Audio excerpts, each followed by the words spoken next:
কবলে পড়ছি এরকম স্মৃতি আছে। আমরা তখন এমবি সৈকত 8-এ ছিলাম। জ্বর যেদিন শুরু হয়েছে তার আগের দিন আমরা গেছি আমতলী, ওইখানে জ্বরের জন্য আর সিগন্যাল আবহাওয়া খারাপ, আসতে পারি নাই।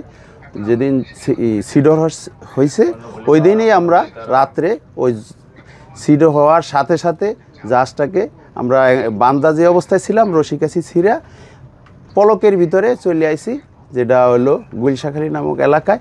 ওইখানে এত জোয়ারে পানি হয়েছে যে অফ দ্য বেরির উপরে আমাদের জাহাজ উঠে গেছে গা।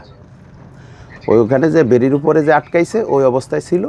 হয়তো যদি বেরি না থাকতো তাহলে আমরা ভিতরে অনেক দূর চলে যেতাম। এই ওইখান থেকে জাহাজ নামাইতে প্রায় 2 মাস লাগছে সময়। নদী সাথে খালের মতো করে কাইটটা জোয়ারের পানিতে ভাসাইয়া এরপরে পুরাপুরি ওয়াবদার থেকে নদী পর্যন্ত খাল কাইটা জাহাজটা নামানো লাগছে। এই হলো সবচাইতে ভয়াবহ দুর্ঘটনার কবলে পড়ছি আমরা।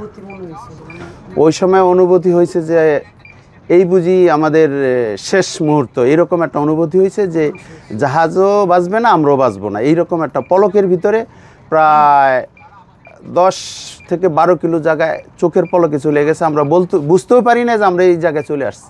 এত দ্রুত পানির ঢেউয়ে প্লাবিত হয়ে আমরা চলে আসছি।